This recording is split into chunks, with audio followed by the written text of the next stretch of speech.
Welcome back, denizens of the Omniverse, for episode 4 of season 2 of Interview with the Vampire. After this, this is the halfway point for this season. We got 4 episodes left, which means the poll for what show is going to be taking the place of this show is going to be going up alongside this episode for you on all on the legendary tier, and then we'll leave that open until we are caught up to the week of, to when we finally wrap this whole thing up. And then we will see what takes its place. Now, when the Vampire Lestat comes out, which is like mid-June, not mid-June, I think it's like early June. We'll be covering it in real time. I'll cover that as it's coming out, which will be interesting to kind of be in the mix, in the fray with everybody else. So that'll be fun. Anyway, I'm excited to get into this. We are in a precarious situation after last episode. I'm still uncertain if the Coven knows about who and what Claudia is, because it seems like they are putting her through like a humiliation ritual by making her play a child on stage with them for eternity. Armand did not go through with killing Louis at the behest of the Coven as well, so we saw like a little flash ahead or a news clipping. Not a flash ahead. It was during the present day, like during the interview. We saw a news clipping, I think, of the theater burned down. So how do we get from where we were to that? We'll find out. If you want to see the full-length reaction, as always, you can check it out over on Patreon, where you can watch it without all the edits we got to do to get this stuff up on YouTube. You can get up to 4 weeks early access and submit your own comments, questions, or fun facts for me to read at the end of these episodes. You get early access for a lot of the other shows. You get polls, movies, all kinds of stuff over there. It's just a great way to support the channel, help us do things we do here. But at the end of the day, really appreciate it. Enjoy this reaction. To least leave a like, drop a comment, subscribe if not already, because it really helps these videos out. Huge shout out to the team over at Prepper for helping me edit down these highlights for you guys here on YouTube. And that all sound out of the way, let's get ready to hop into episode 4. Here we go. Episode 11. I want you more than anything in the world. I'm watching this on Netflix now because I didn't realize they had it. I think they just added it, or maybe I just didn't know it was over here, so just ease of access. But when I skip the intro, it literally takes me right there. Right to it.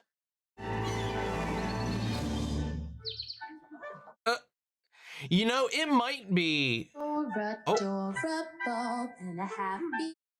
Well, look at that. It's a musical, too. With a voice that can be heard. It might feel great just to be included, to be part of the performance. Think it makes her mad.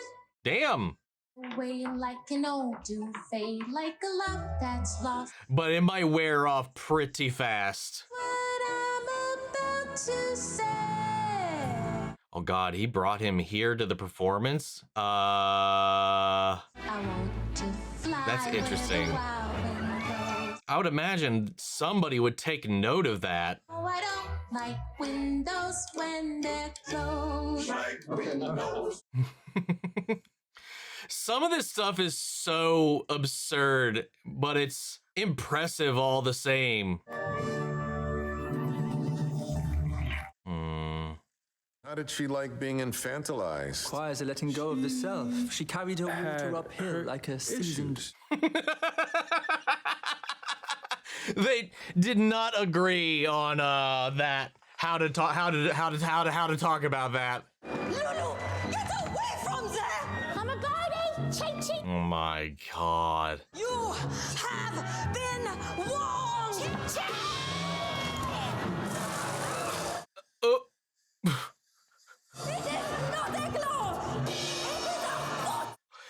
Oh my God, what the fuck? Little birdie loose caught in a trap.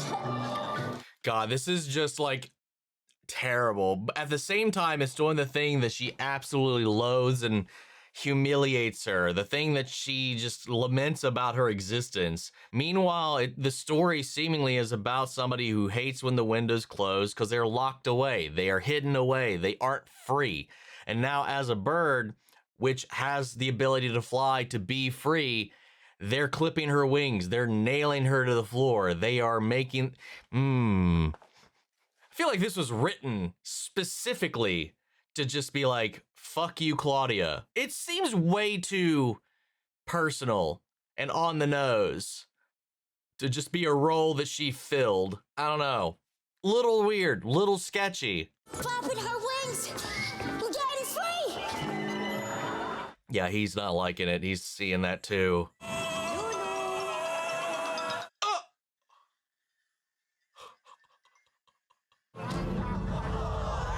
Where are the canapes? The canapes. Wow. It is a dark comedy after all. And the spirit lifts away. All right, now do that every night. The play was a hit. An unmitigated hit. We even added back a Wednesday French performance, How did the coven take it? mostly with good grace. I hate my mortal father. I dream that my mortal mother sings it. Yeah, they cannot agree. What is going on back there? That's what I thought was going on back there. Well, hey. Wait, there are people cosplaying as her here now too? Oh my god. But she's flapping her wings and getting free. Don't do it, baby Lou! You can see it doesn't have that same spark that first performance did. Nope. By the 500th performance, Claudia was beyond bored. It wasn't on me. It was sabotage. Yeah. Yeah, she is just going through the motions. Yeah. Like I said, like it might have that initial appeal where you forgive and forget all the things that are personal, and then it just goes away after, yeah, it just melts away. I have lost my passion for work on stage. I think I prefer backstage work. There it is. You'll no longer remove your costume. You'll sleep in it, feed in it, hunt in it. You live with Lulu off stage. No. I don't like that. I really don't like that. The red hands of clapping cattle are not the measure of the Théâtre des Vampires. If they were, your mugging and pandering would have a standing room only to the decade. But why single out our sister when nomadic passion has infected the entire company? Oh, okay. I mean, As he has been nomadically attending the Théâtre des Vampires. yeah, he's just hanging out here. They literally was like, hey, go kill that fucker. And he didn't, and everybody is just kind of rolling with it. I mean, he is head of the coven. But like, even that doesn't like make you immune to like mutiny. At the end of the day, like they have the power as the masses. It's more of like a respect thing, if anything. Well, I mean, there is a ritual, there is a culture to it, there is a respect for it, but there is also when it becomes rot, as one might think. I wouldn't put it past them to like usurp or see him unfit. Like he's like literally in like they just brushed over it. We are 500 performances deep from when this all kicked off, though. Obviously, a lot of time has passed since then, but I would have liked to have seen their initial reaction too, especially considering the last time we saw was like, they were like, you need to put him down, get rid of him. And he almost did, but then he went inside with him at his place, took him home, didn't, spared him. I'm mildly disappointed we didn't get to see the troops' reaction to him going against their wishes yet again. And now they're begrudgingly calling out and challenging him right here because he's like, oh, nomadic swine has infected you, you know. From coven members. It's Louis. I got a name. Louis takes all the proper precautions. I'm right here. His human friends ask why he can only meet the dog. He reads books during Blood Sabbath. I'll loan it to you when I'm done. Is it thirst? Is it love? What is he exactly? Are you companions? Yes. No. Remettez mich dans ton bleu. What? Hey, maybe they just grit their teeth and bore it until now. Works for me. Companion works too. It's not the word I would use. What word would you use then? What was my mother's name? Grace. Grace was my sister. And so it's okay if you don't remember her name. But that's just how they're settled. And that's great. This is great. What we got is great. Oh. Oh my God. And when we want to be alone, we're alone. And that's good. It's easy. Try not to let it get too close. You read novels during performance? I keep your secret. Wait, what's the secret? I'm the secret. Yeah. How hot the room gets when you two talk about the secret. Literally. I love you. He's throwing that around though, but he does seem like he is keeping a distance. What the fuck? What? Ghost Lestat? I love you. Oh my God. Little spectre-y bitch. Are you schizophrenic, Louis? No. I mean, Perhaps when the book is published, enterprising psychotherapists will write papers. Until then, you only have Daniel Malloy. Oh, there's that shot again. If I were to reach out and touch his hand, I wouldn't say it was his hand. and you weren't feeling Lestat in the room. No, and I was not aware. Oh, how's he? He doesn't seem to like that too much. Were you two the only ones who survived the fire at the theater? You weren't provided any information about the fire in our archives. Oh. But it's enterprising. Is that what makes you fascinating? School? You told the girl you'd only do her if she had a paper. Oh. Ooh. One of my researchers found it in the Beinecke Library in New Haven. She thinks we're working on a book about the post-war reconstruction of Paris. Claudia, in direct violation of the third great law. He's making some still journaling. Yeah, that's very true. Good point. Very good point. Man, he is showing his hand and not covering it up all that well, given he's really shaken up from them turning the power around on him. And then you add this clandestine meeting the other episode as well, where they dumped all this information onto his laptop about them. Yeah, he's got to tread lightly. Armand's on to something. Armand seemed to have been on to something before. I think he did like a memory walk through him based on that at one point, maybe when they first met, maybe even like repression or something. Maybe he I don't know. Because it only seemed to surface in flickers when Armand revealed themselves. What are you writing, Baby Luke? No vampire must commit to writing the history of the vampires. Law 3. It's not the history. Does it count when it's just simply her history? Celeste and Estelle hate me. You know what we call Celeste behind her back? Because her talent disappeared without trace years ago. It's that she doesn't need a coffin to sleep in anymore. I do hope there's something juicy in there.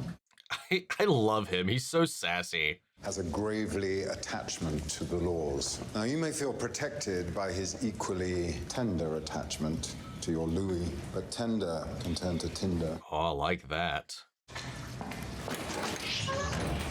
I have bent law 4 with at least half the working girls of Le Chabanais, but I am rigorous. Had I been Estelle or Celeste lurking in the shadows... Ooh, the nibbles on his hands, man. They are rabid, man. How do you know what I wrote? I read it just now, right in front of you.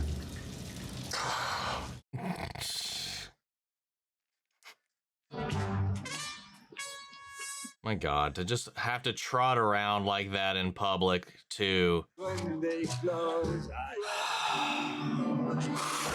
Oh!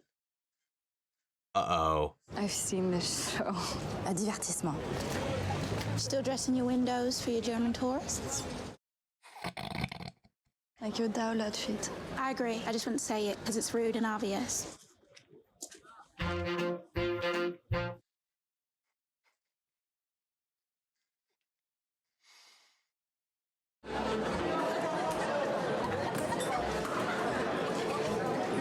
So is she actually a Nazi, or is she they just perceive her as such, maybe because of where she's from or something? Because I feel like she would have been, I don't know, more, well, I mean, maybe not in public like that, more opinionated or whatever towards Claudia than we've seen so far. If anything, she's been maybe a little passive, and frustrated, but... Run down the street screaming, I am a vampire. I am a vampire. Paris giving birth to more genius, sculptors and authors and photographers and saxophone players. Oh, I love his passion for it all. Coming up with new ones. Meanwhile, everyone's fawning over. What the fuck? A new generation's ripping apart the old molds. What the hell? Funny. See, now that I've wriggled inside your voice, pulled it on like a costume, you don't sound all that Chicago to me. Shit. Like a parrot? Like a gent with the upright downstairs. Or an organ monkey? Cajun drawl. I want to test a theory. Say, no! Or a buffoon. Oh! Ooh!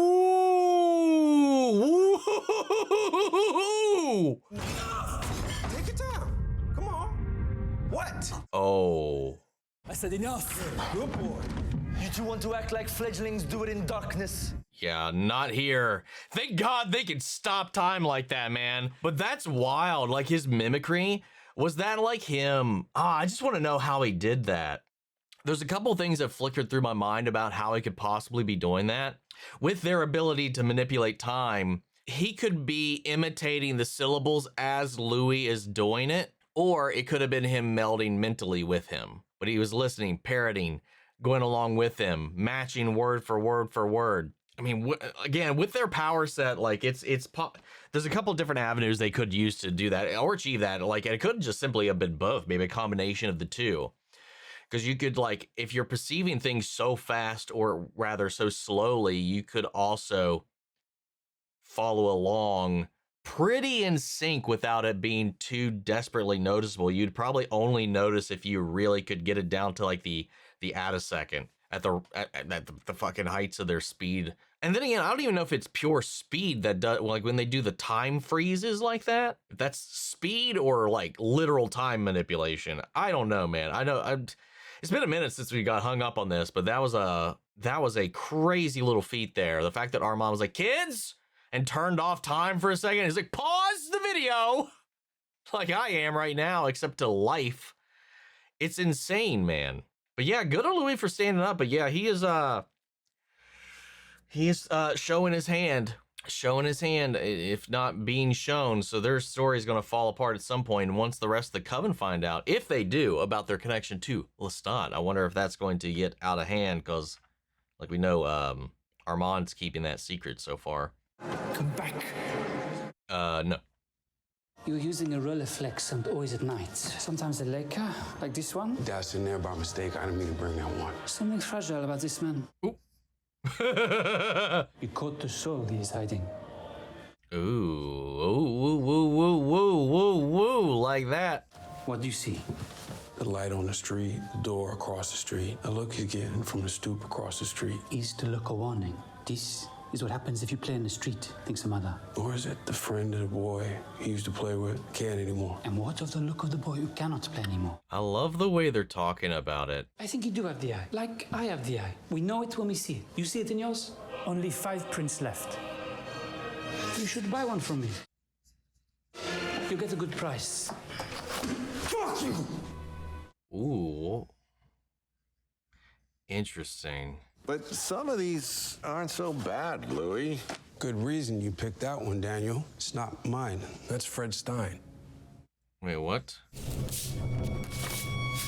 God, there it is again. Every time they break. Modell, mid-30s. I'm still in New Orleans. Oh. Wait, what's going on here? Why is the rectors messed up? Why are all these in there? Probably Rashid confused them. School, you told a girl you'd only do her if she had a paper bag.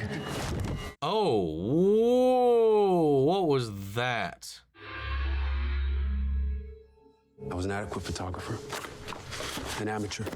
There's that rage again. He wanted to be more than that, I think. It's just the eye thing. That maybe that's what set him off. Maybe he felt like he couldn't be the thing he was hoping he could. Or maybe it was a dream that it was like, oh, you were only ever mediocre, or like me, you weren't one of the greats or whatever. And then somehow these photographs that were not his, that he just praised, set him off because it was, again, not his work. But somehow they got put in there. Maybe that was just, somebody had to have done that with a purpose. Somebody should have like set this in motion to to orchestrate whatever emotional guttural reactions playing out here. And then we're getting more and more of this interaction between Armand and Daniel from their previous encounter. Some fucked up shit Daniel might have done in his day. And only do you with a bag over your head. And then we saw what seemed to be a body falling over with a bag over their head. Did he accidentally murder somebody at some point? Migraines today.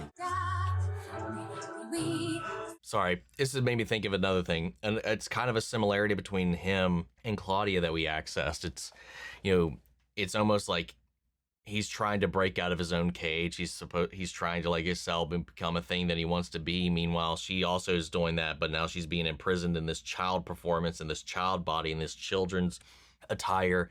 Everybody recognizes her now for being a child, and he's trying to become something more than he is, or aspire to be something else, and then that just takes him down a peg, I guess. Like with his love for the arts, for Paris, for all this, he does have an infatuation with it, but maybe it's something because of what he's carrying around that keeps him from accessing it, but there's something like creating a barrier between him and like what he's actually trying to do or hoping to do, it seems. Oh, there she came. I know, my French is terrible. It's better than the plays. And then the song came back again. Oh, oui. I should kill whoever wrote it.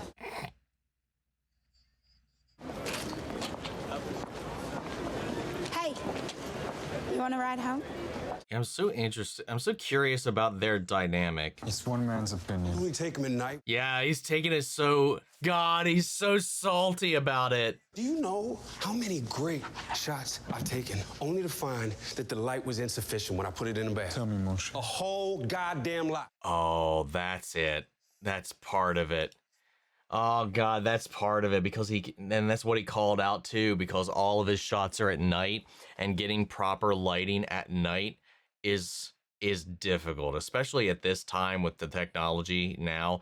Like, low light cameras these days, you can get some pretty good ones. At the time, most definitely not. Now he's just like feeling, it's exactly like the Claudia thing in a different way. He's limited by the fact he's a vampire because he can only go out and do any of this at night. But at night, there's always going to be insufficient or subpar lighting, meaning he can never potentially break through that ceiling. At least not right now until technology evolves, but by then, who knows if he's even still got the passion to the present day, but he's taking it as a personal shot as if he can't accomplish this. 3 or 4 days with folks before he even picks up a camera. Friends with him and shit. I can't do that. I'll end up eating him. Like this gentleman. And this one. Oh, and her. Tell me one thing wrong about this photo. Well, for one thing, I'm not in it. Your lens is not entirely clean. And you see here, in the corner. Out of focus, too. Might be with purpose, but still. Perhaps going forward when the moon is your favorite source of light. It is the northwest, and Louis is... Romeo! Oh my God. We're gonna talk about that. Yeah, please. I saw the war too. A lieutenant from Düsseldorf. He was 19. He said, I want to know what love is before I die. Sounds like a lie. I thought so too, but then he shook so much when I took my shirt off. He gave me food, a cigarette, but it was the comfort. He was alive. I know it sounds like a joke, but when there's death all around. I saw the war too. And the lovemaking, so boyish. And he has his eyes closed. I said to him, you're making love to me and you think it's wrong to look at me. I wasn't inviting Hitler to stay in France. I was inviting a frightened boy to cradle my tits. So that's what it is, and she's... And now I'm a traitor. Yeah. Monsieur, vous ne pouvez pas... Rest. This is my favorite walk in Paris. Qui êtes-vous? Qui vous a autorisé? Rest.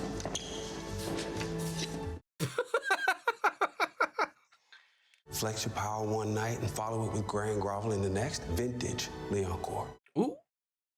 I do not enjoy using my powers like that. Seemed like you did. That was for curving discipline for the situation, and if I may, you were wound rather tightly after Santiago's probing. I was going to say, I don't remember her name, but the French dressmaker that was there with her, like, so we just kind of got, I just kind of been thinking on that, because I do think there's an interesting like conversation to be had about that. Obviously, there's the perception he was a German soldier who was fluttering by. He was young, like she said, afraid, terrified, about to go off into the war and presumably probably die. You know, it is like one night, I guess, is what it seemed like. And it's like, regardless of what side he was fighting for, like she said, I wasn't inviting Hitler into my bedroom or into France or anything like that. I just saw a poor, frightened boy about to go off in war. And, you know, she tried to like, she saw the human. It's almost like, you know, as much as we're demonizing Lestat or these vampires or whatever, you know, obviously we don't know what that kid went off to do. We know what he was fighting for. So there's a lot of that. We don't know his situation, what led him into that. But it's this idea of like seeing the human behind well, honestly, it's kind of like what they're talking about with the photos, right? You know, how Armand puts on this exterior where he's strong, calm, rigid, whatever. But the photograph, as the guy pointed out to Louis, was that he caught a moment where the facade was broke and we see the fragility beneath, see something beneath it. And that's kind of is what I find interesting about the friendship that seems to be growing between her and Claudia. And also just that's what she did with that boy, and she's paying for it every step of the way. Like, just for seeing the boy, not seeing where he was from, who he was fighting for, or any of that, just seeing the human underneath it all, the frailty, the fragileness, the fear of a young boy. And that's what she latched onto, and how every day since then, though, she's been paying for it because of who that boy was fighting for in the end.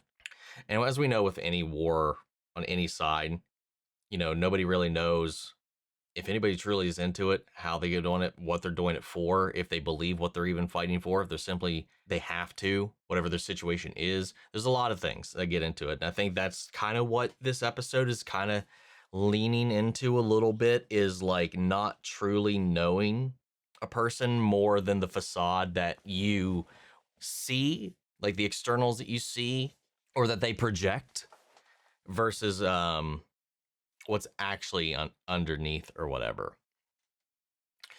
Because I think that's kind of been a little bit of a through line in this episode across the board for pretty much everybody. Remember me? I handle folks like Santiago both my lives. I don't need you flying in like Vampire Papa.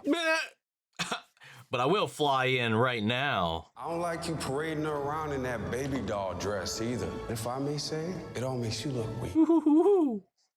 I'm not Lestat. Okay. Who are you? Chipping away at that armor. The donor in the title was my maker. This is Amadeo, named Arun. Then I think the abuse in the brothel was such that he cannot be sure that is what his parents named him. Wait. Sent him to work on a merchant boat in Delhi when in actuality they had sold him into slavery to the ship's captain. This is his story, isn't it? My maker's purchase. His renaming me. Yeah. Knowing what it would do to his beloved Amadeo, I served him with all my heart. Yeah. Amadeo had a skill, and if a friend wandered into town, I was occasionally donated. Oh, that's nasty. That sucks. And sent me to Paris to reign over the coven abandoned by Magnus. Magnus, who begat Lestat. On and on and on and on and on. I was like waiting for him to pop. You could see it festering. Am I my history I have endured? Am I the job I do not want? No one has painted me in over 400 years. Wow, that's so good. That's exactly, goes back to the whole thing with the dressmaker. I can't remember. Have we even got her name? If we have, I don't remember it. Am I my history? Am I my path? Am I my country? I mean, it's like what she did. Like, is she the thing she did because she took in that scared boy? Is that boy, well, that's a very different question. Again, because we don't know the boy. We know simply the uniform he wore, where he is from, and who he is fighting for. like I was talking about, people get drafted in, people get forced in, people get, feel like it's their only thing to do, not to forgive any sin that is committed in that name or while wearing that though. But there is like that idea too, that you have to at least be a little open to the idea there maybe would have been a little more, there might have been some lack of control or choice, whatever it might be. And it's kind of like this. What am I? Who am I? Am I my history? Am I the thing he says I am? The things that I have done? Am I this, that, the other? Who truly are we beneath the thing we project? It's an interesting question, and we don't really, in a lot of ways, we never really get those answers. Like the decision she made, she's wearing that down the rest of her life because of that, because of the uniform that kid wore. We don't know that kid. We don't know anything there. We only get her story. Like there's a lot of these things, like it's this idea that we can never truly know a person. Even when they let their walls down, it's not like we can fact check or confirm that necessarily. They have a little bit of a leg up in the way that they can enter one another's mind. There's a different kind of access that they can flirt with here. A little bit more vulnerability that allows you to see what's truly on the inside when it's allowed. It's just an interesting concept to play around with this.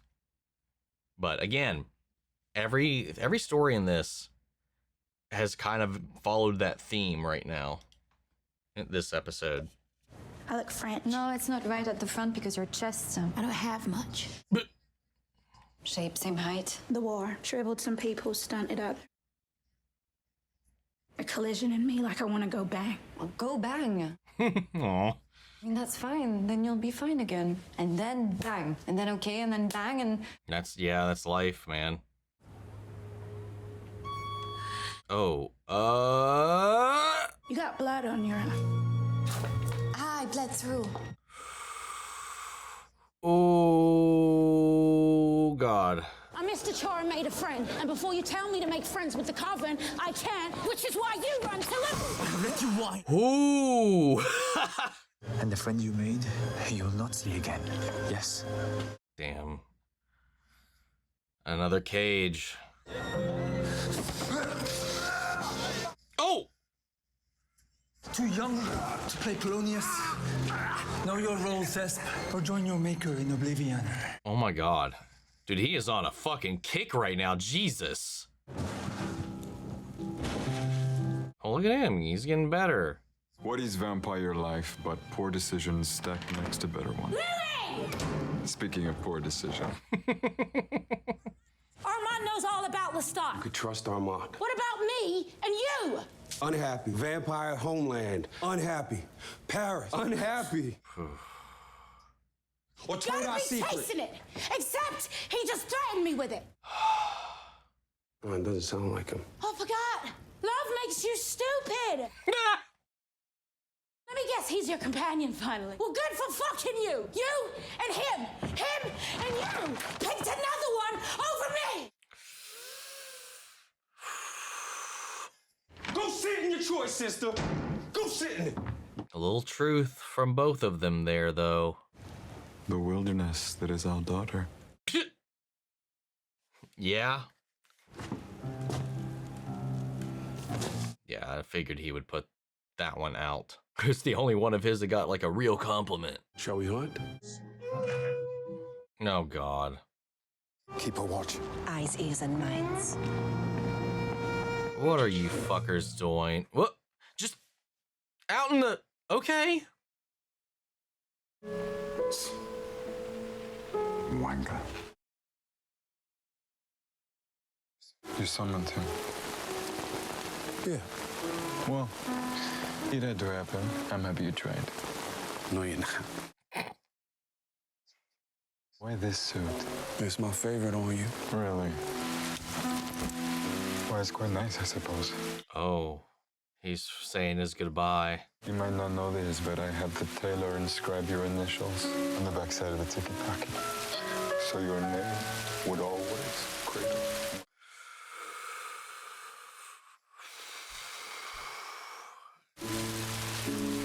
Wow.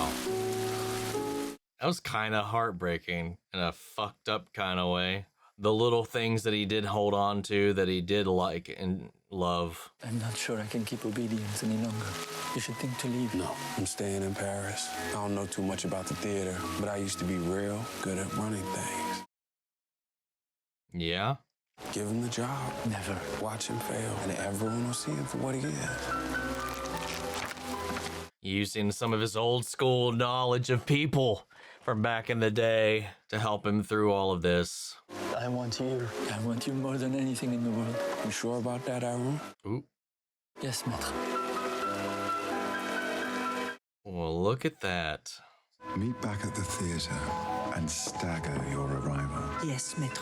Yes, maître. Well, they're referring to him as maître already. They've already decided. You made me look foolish. You just assume it was me. Well, it wasn't me. You sure about that? Excuse me? I take it back. Take it way fucking back. Oh my god. Think I need to be coddled? Hyped up? Lied to? Are they trying to make him look better than he is? And you think that was part of it? Again, try to like put off this whole like facade for the interview. Oh god, they are, you can hear them. Just start the tape. You weren't always a vampire. 3-year-old man when I became a vampire. Holy shit.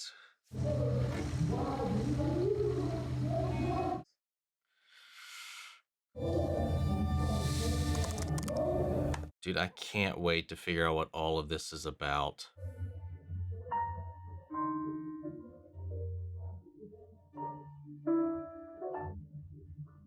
Wait, what the... I mean, you don't understand the meaning of your own story.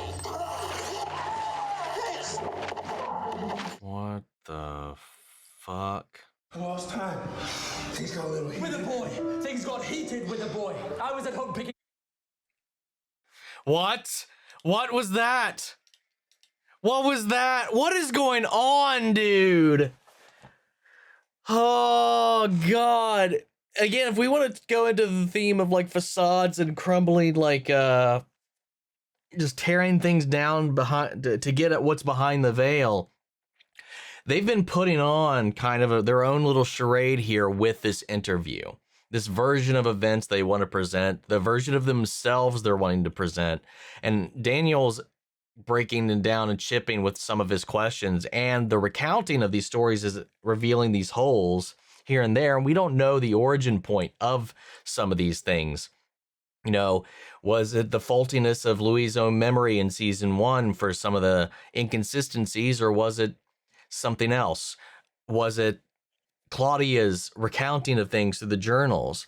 Is it the help around here mixing up the files by accident, or was that by design to fluff him up, to placate him, to keep him tempered?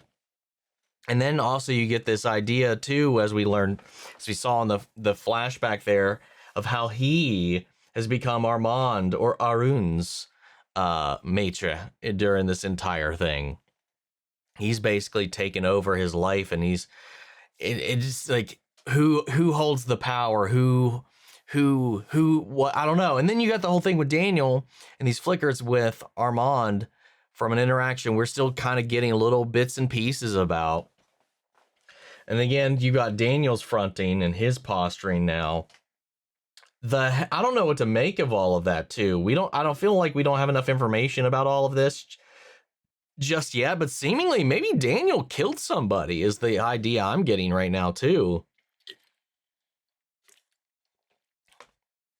But I love this, like I mentioned, I think this episode, I talked a lot during the episode, more than I have here recently, because I think there's just a lot to chew on this episode. So I don't really know too much else of what to retread here.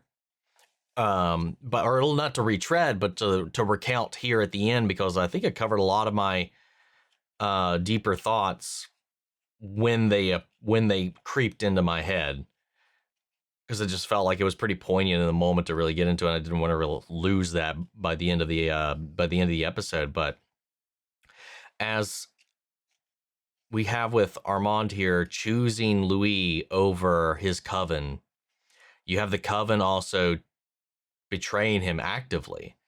We have a whole on mutiny. Like he was talking about, it's like, I'm losing control of this. Inevitably, they're going to do this thing. And Louis was talking about manipulating them into overextending their hand. And at this point, it seems like I'm getting the impression they've moved before any of that advice could have been actually enacted. So they've already started their move. They've grabbed whatever, one of Claudia's books from the loft, from their building, and he's got his own little squad that is now loyal to him. And we'll see what happens, man. So either this is going to play out in the way that Louis had thought, or it's already a little too late and maybe more drastic measures are going to have to be taken. We still don't know what initiates the fire to the theater. That is yet to happen, but it is not long for this world. But again, with this whole, like, all these files that Daniel was dumped, it's just like he brought that up when they never mentioned it or provided him any information about it. I'm wondering if and when he's going to have his hand be shown. And we only have 4 episodes left of this, so who's to say how it's all going to play out after all that? I don't know, man. But yeah, like beautiful episode about perception, about ourselves, about the world around us, what we see, what people want us to see, or our inability to see past the version of a person that is put out in the world, whether it be the soldier, whether it be the dressmaker, whether it be Louis, whether it be Armand. You know, it's like, this reveals like a fragility. And it's like, you don't know the man. I was like, maybe this finally just revealed the crack in the armor, what's behind that facade. But Armand sometimes, man, like he will flip back and forth between like this version of himself that he's there with Louis, but then that version of himself when he threatened the shit out of Claudia. Makes you wonder which is really him and which is Louis just falling again for it, because Claudia, like you said, you get stupid when you're in love, and I think everybody gets a little stupid when they're in love. So who's to say that even now, too, maybe Armand could possibly be pulling some strings. I mean, he started off a slave. He's sold off by his parents, put into sex work, to just pawned off as an object, as an offering to people until he became a vampire. Who's to say that in some semblance, I don't know, maybe there's, I don't know, man.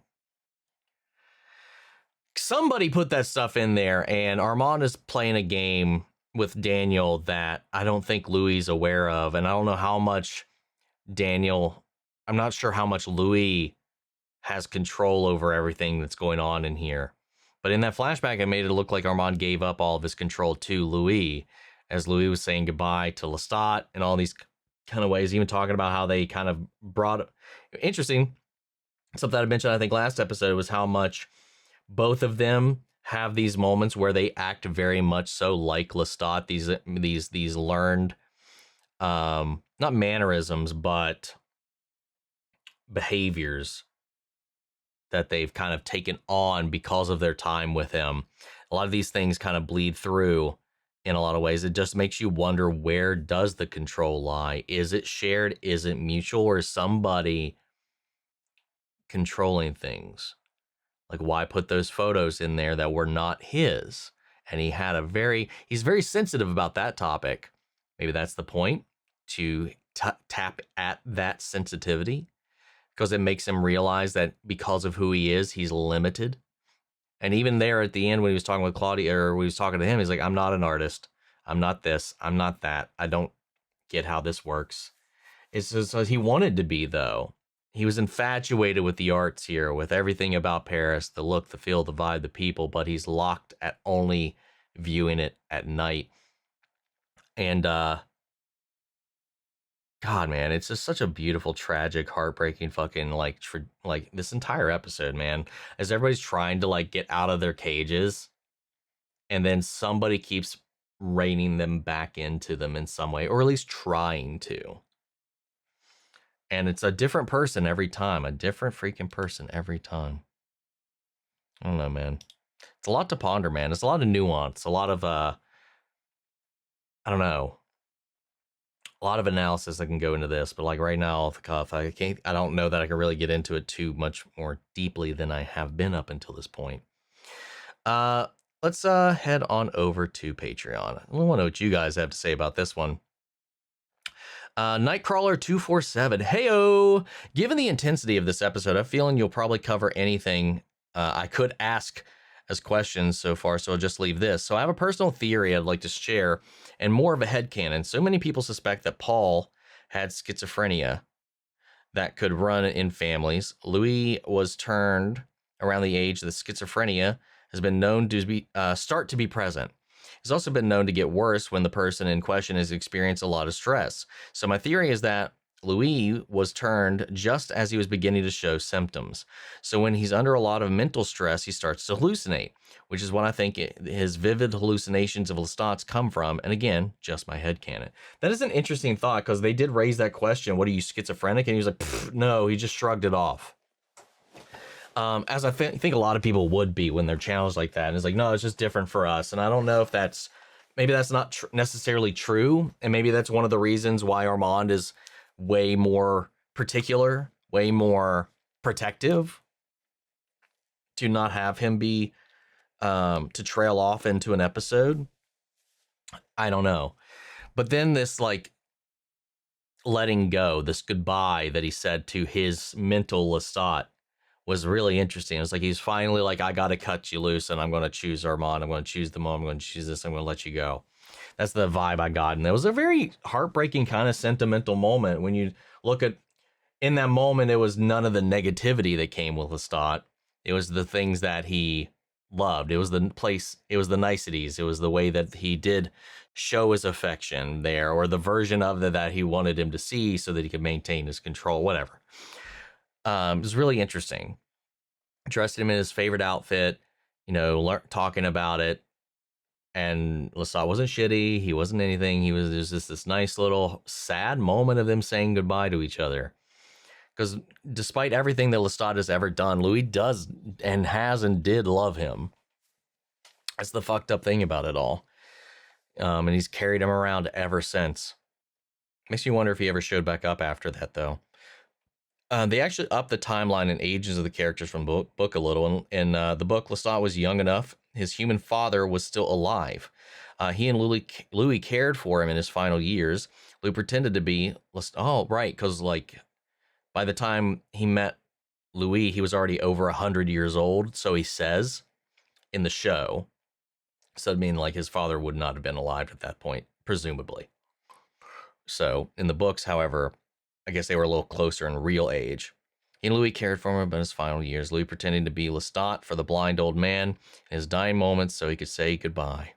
Next episode is my personal favorite in the whole series, so really looking forward to your reaction. Ooh, fun. We got Vivi here. Hey, look at that. Already halfway through the second season, and I finally remembered to submit a question on time. Given what Daniel views on his laptop in the final moments of the episode, do you think those earlier flashes of Armand in his mind are real memories from the first interview in the 70s finally resurfacing? Or do you think that the Talamasca, the people who planted the files on Daniel's laptop, should be trusted? I mean, they could fabricate.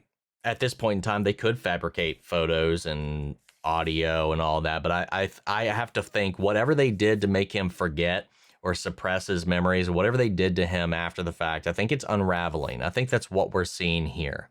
What did he witness? What did he do? What did he confess to? What dark secrets are they hiding from him for him? A lot of interesting questions, but it seems like he may have killed somebody.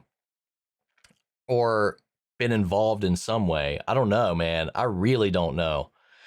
Fun fact, there's a whole separate series about the Order of the Talamasca. Personal opinion, not as riveting as Interview with the Vampire, which is a shame because their presence throughout all of the books actually is interesting. Yeah, because there's like 2 other shows right now, I think, right? If I remember correct. And then we got Rouve. I think this is the thing. I don't remember how I said it last time, but you're like, hey, you pronounced my name perfectly last time. I hope I'm saying it the same way. We'll see. We'll see. Now knowing that Armand was a sex slave and that Louis was a former pimp, how do you... Oh, I didn't even think about that part of it. Oh, how does that affect, if it does, your understanding of the relationship or the characters? Ooh. Like, I remember what he... I forgot he was like a pimp. I knew he like ran... I know he ran a pleasure house. He ran all that. I don't know what. I was like, oh, he was just a business guy. I think I really forgot exactly what he did, or maybe I just didn't latch onto it. Yeah, that's interesting. It is funny how we do kind of repeat patterns in a way. You know, how some, you know, like they say, like girls wind up with people that remind them of their fathers, or boys wind up with people that remind them of their mothers or whatever. Or some people that have these cyclical relationships where, hell, like Claudia, it was like the one dark thing after the other, almost as if I seek it. I'm chasing it because it just keeps happening. Like some people do find themselves in a cycle of repetitious relationships, no matter how it appears or feels. And this could be another example of that.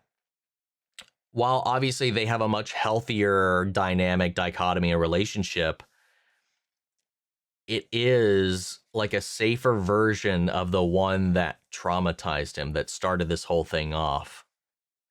And he did speak it with some weird reverence in a way, until he was talking about how he was shared, how he's passed around, how he was belittled, how he lost all that, and nobody treated him like that, nobody painted him ever again. So there was like some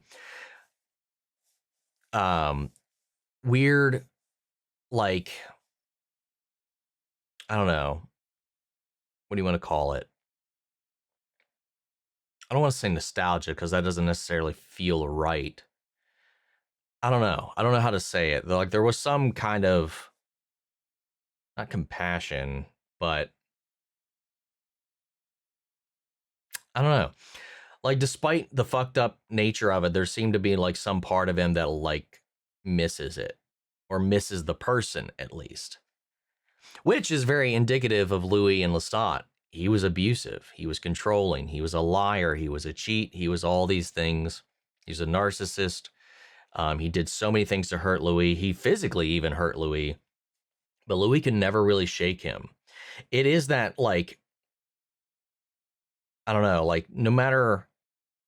That's the power of, like, an abuser, man. Like, they have that draw. They have that power. They have an allure. And then once they have a hold on you, it's hard to ever really break it, because there is this part of you that did love them, does love them, but you know, despite however wrong it is, you're drawn still. It's like it's like everything else we saw in this is a little bit of a cage. So in some way, it is like that cycle playing itself out again with him returning to somebody whose former profession was exactly that of his former master in a way, even if at that time maybe they didn't have a word for it when he was under that ownership, or that wasn't similar or whatever. Like, it's just interesting that he found himself back to that. And now you're also in this position where you don't know who's holding the reins anymore either. That's interesting. That's something I didn't think about in the moment. Who's to say? Then actually, we had a one under this from Gabbiness responding to this one, just adding to this because my question is pretty similar. How do you feel about Louis calling Armand Arun and Armand calling him Maitre after hearing his backstory? I think it's because he's like, he doesn't want to lead either. And that might just be simply because he's of how he was. Like, he's not been comfortable leading. He wanted to, like, when Lestat came out, no matter how much he feigned control and postured as the leader of the coven that Lestat found when he arrived for the first time in there, he did assert himself, but then he found himself falling. We talked about this, actually. We saw him falling for Lestat. The dynamic shifted. I think because now knowing his backstory, he's more comfortable following than leading. He doesn't really like it. He doesn't like putting on that. He seems to not like putting on that face where he's got to put down his foot, when he's got to keep everybody in line, where he's got to be responsible for everybody. I think he likes, I think it just plays case to like what we're seeing here in the present day too, with the way he's kind of been a caretaker, a server, a nurturer. He's been here for Louis, as you know, and it's, I don't know. And then that's when he's like, hey, he's like, they're trying to like orchestrate basically his resignation from Maître of the Coven. Meanwhile, he's being actively betrayed anyway because of this. So it makes sense. I think he's one of those people that needs to, I see this a lot in certain communities, where you have people who are, leaders, managers, they're making important decisions. They're in charge of people, all this, that, and the other. And when they come home, they want to do nothing of the sort. They want to relinquish all of that. All of that responsibility is a burden that drains some.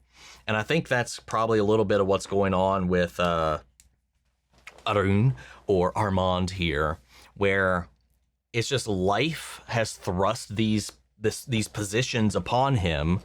And weirdly enough, as much as it does circle back to his not so great relationship that all started this whole thing off, again, he does have this like reverence for it or appreciation for it, despite all the negativity that came with it, in the same way that, again, like Louis does with Lestat.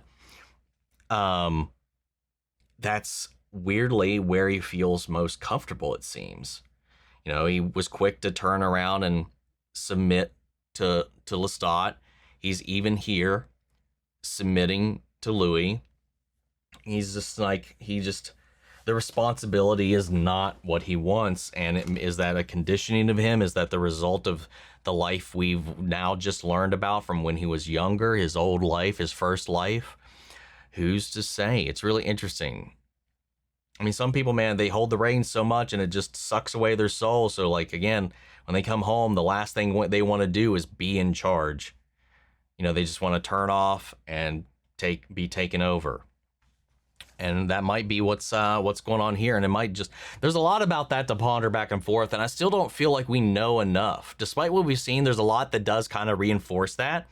There's still a lot of other things I'm still kind of juggling around in my head, because because of this episode, most particularly, it does make it very difficult to really hone in on what's the truth behind the mask. Like, we all know the versions that our narrators perceive of the people around them, because our vehicle is Louis, our vehicle is Claudia's journals, and Armand when he chimes in. Everybody kind of might have a different perception of everybody else, but we see the outward presences. It's like with Lestat, we've never been in his shoes to see the story, so we don't really know what's going on in his head. We're left to only like assess him through the eyes of everybody else, and we're doing that all throughout this. So it makes it very hard to know what version is the real one, because even when we're talking about, especially Armand, Claudia's like, when you're in love, you're dumb. And he knows this and that and the other. You're telling him all these things while this coven is trying to like fuck us up. Like, what it could all just be manipulation to Louis. We don't know how deep and far this goes. It makes it hard to know what is genuine. And that's the risk. That's the risk you always take when you get to know anybody new, when you try to establish relationships, when you try to enter a group, when you try, letting somebody in your walls. You don't know. It's hard. It's always a risk, because it's always an act of vulnerability, and you have to hold on to that faith that someone's not going to abuse that. But at the end of the day, even as a viewer, I feel so conflicted about so many things. The only one I'm not conflicted about really is Claudia. Claudia's been very stern, very almost a constant, like from the jump. Like Claudia, I feel like I get. It's like everybody else, there's always a little bit of something beneath the surface that makes me always on edge for everybody. And that's even including Louis, because of what's been going on in the present day, his memory, these like traumatic little outbursts here and there, the haunting of Lestat, the fallibility of his memory. There's a lot of things that make me keep a little bit of a guard up when it comes to everybody else. The Claudia is the only one that I feel like I have a hold on as far as like what she wants, how she feels, because she doesn't hide it. She also seemingly doesn't hide it. I don't know. Then lastly, we have Tammy. At this point in the story, which character do you find the most interesting? Ooh, that's an interesting question. Funny, because that's the whole thing. Who's most interesting? Interesting question. I'm dumb. That's tough, man. Everybody is like very interesting in their own ways. Honestly,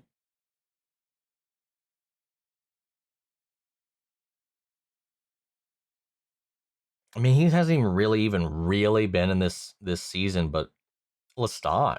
I think it's just simply because we know him the least. We know only the version of him from the recounting of everybody who has experienced him, which makes him so much more interesting to me in the fact that I would love to know what actually is going on behind that facade. Like what's actually going on in there in his mind when he's doing what he does, when he's thinking around. Like I can make assumptions here and there. I can profile him as much as possible, like through his personality, the way he treats people based on other experiences, but what he's actually thinking. I mean, even like in this season, it's all just Louis' version of him that he carries around. But if we're talking about people present at the moment, I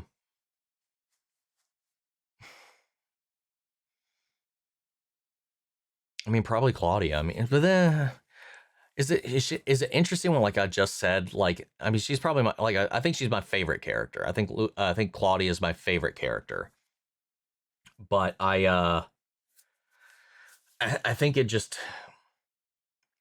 I don't know if I can fairly say she's most interesting because I literally just said, like, I feel like I understand her the most because I think she's the most straightforward.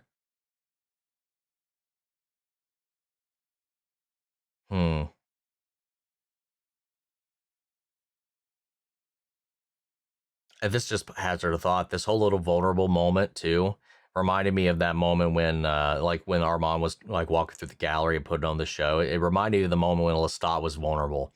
Not saying this is what he was doing, but it did just remind me of it as I was thinking through different things in the episode. Every presentation is just that with an ends to a means to an end. So I'm wondering how I don't know, man. I just doubt everything now after these last couple of episodes. Maybe Louis, just because I don't know what's going on with him. Then again, there's this Armand stuff with him and Daniel that is creeping up here. It's hard to say. Everybody's so interesting. I'm just going to say Lestat for right now because he's the one that we've gotten the least amount of time with here recently. So I'll go with that. Fascinating episode. This is one of those episodes I feel like we could talk about for a long time, especially like the nuances of that perception, of reputation, of choice, of station, of like the whole stuff, like all the perception versus the reality kind of thing. Or not the reality, like the us that the world knows, but then the us that they don't kind of thing. There's a lot you can really get into that, but it definitely was like a consistent theme throughout the whole episode. Anyway, I'm going to end it there. I think I'm going to cut this off for the time being because this is already getting a little lengthy. But guys, what do you think? How do you feel about everything that we talked about here? I would love to know. Sound off the comments. Let me know your thoughts down below. We'll carry on the conversation after the video. Hope you enjoyed the reaction. If it did, leave a like, drop a comment, subscribe if you're not already. Or if you want to see the full-length reaction, as always, you can check it out over on Patreon. And speaking of before we go, want to shout out Lily Jensen, Kiana Chanel, McGreg, Angela Burr, Calvin Ridley, CP Bastard, Theodore Wolf, Eric Coyote, Ty Lund, and Denise Mauricio. Thank you guys so much for becoming saviors for the channel, helping sponsor and support the rescues that I've been taking care of here at the office. You guys have been a tremendous help with all of that. Thank you guys so much. And as always, I'm going to give a huge shout out to all of our channel legends. You and the patrons allow us to do so much of what we do over here. Without you guys, we would not be able to keep up with all this this content, man, that just keeps coming our way. So thank you guys. I want to keep bringing as much as I can to you guys here on YouTube as possible, because without y'all, we wouldn't be here. But that's this video. I'll see you all in the next one. Take care, everybody.